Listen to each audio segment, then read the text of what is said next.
El 21 de diciembre de 1811 se aprueba la primera constitución de la República de Venezuela.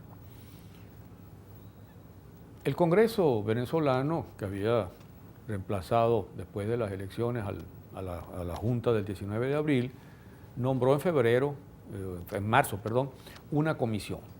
Una comisión que estaba encargada de preparar o de comenzar la redacción de un proyecto de constitución. Ese proyecto estuvo integrado por Cotopaúl, por Juan Germán Rocio, por Francisco Javier Ustari, por Miranda y no me acuerdo por cualquier otro. En todo caso, estos fueron los que tuvieron mayor peso, fundamentalmente Ustari, Rocio y Miranda. Miranda no participó realmente en las discusiones de la comisión porque se dio cuenta muy temprano de que el proyecto era una constitución federal y Miranda se oponía rotundamente a una constitución federal, sobre todo en el contexto en que se iba a aprobar esa constitución, que era ya la amenaza de una guerra de independencia. Y fueron justamente Juan Germán Rocio y Francisco Javier Ustari los que llevaron adelante el proyecto. Pero finalmente quien le dio la versión final fue Francisco Isnardi. Este fue prácticamente el redactor, revisor, corrector del proyecto. El proyecto se terminó finalmente y con la oposición o la crítica de algunos, por ejemplo, Miranda fue de los que lo criticó por su carácter federal, y, mientras que algunos de los sacerdotes que formaban parte del Congreso también se hicieron objeciones porque consideraban allí disminuidas las prerrogativas de la Iglesia. Lo cierto es que de todas maneras, el 21 de diciembre de 1811 se aprobó esa constitución, que es la primera constitución venezolana y de hecho la primera de las constituciones de las repúblicas hispanoamericanas que se estaban independizando de España.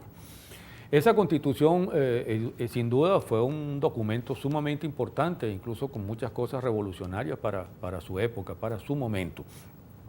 La constitución muestra influencia del pensamiento ilustrado, influencia de la propia Revolución Francesa, por más que esta oligarquía presente allí le tenía bastante miedo a esa revolución, pero sobre todo muestra una gran influencia de la Constitución de los Estados Unidos y del proceso de independencia estadounidense, que era el que a ellos les parecía el más favorable, el más aceptable, por su carácter moderado justamente. Y la Constitución sigue en buena parte el modelo de la Constitución de los Estados Unidos.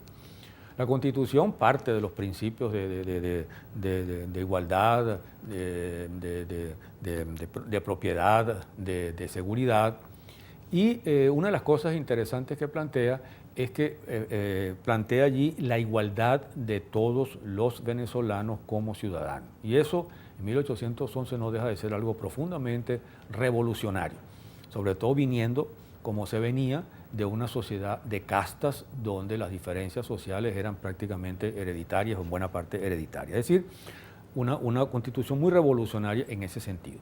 Pero lamentablemente esto no era más que una cosa declarativa. En la realidad, los papeles no cambian nada si no hay fuerzas suficientes para hacer que se los aplique y que se los respete.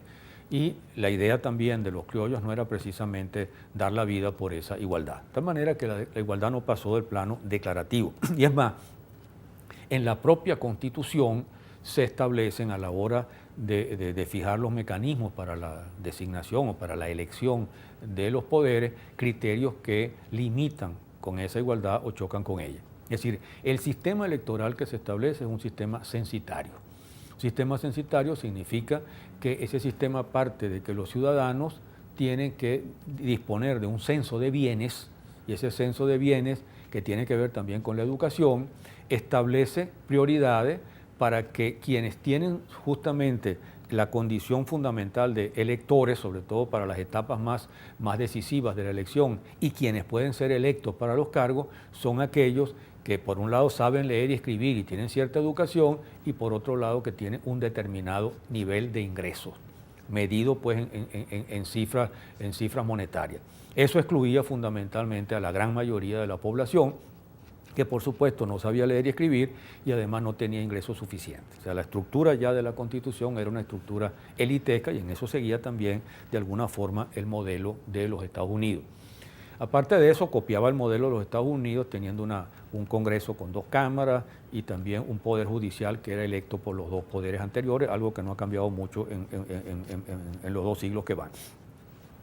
Pero lo más importante y lo más conflictivo de esa constitución era su estructura y su carácter federal, una constitución federal, que fue la razón de la crítica de Miranda y que fue también más adelante la razón de la crítica de Bolívar en el Manifiesto de Cartagena. No podía ser menos que un disparate que un país que por su declaración de independencia estaba enfrentando la amenaza de una guerra contra España, con respaldo de parte de la población, es decir, de una guerra civil también, y la guerra de independencia amenazaba con ser una guerra, como lo fue, bien conflictiva y bien sangrienta, que ese Estado se dotara de una constitución federal, es decir, que permitía que cada provincia tuviese atribuciones, hiciera lo que quiera, tomara decisiones y que fuera imposible unificar los mandos para enfrentar con posibilidades de victoria la amenaza de esa derecha hispana y de esa derecha interna formada por los sectores de la oligarquía que preferían el absolutismo español y que no querían la independencia. De hecho, esa fue una de las razones fundamentales del fracaso de la Primera República, no la única, por supuesto, pero una de las razones más importantes, como bien lo señaló Bolívar después de la derrota de la República en el Manifiesto de Cartagena en 1812.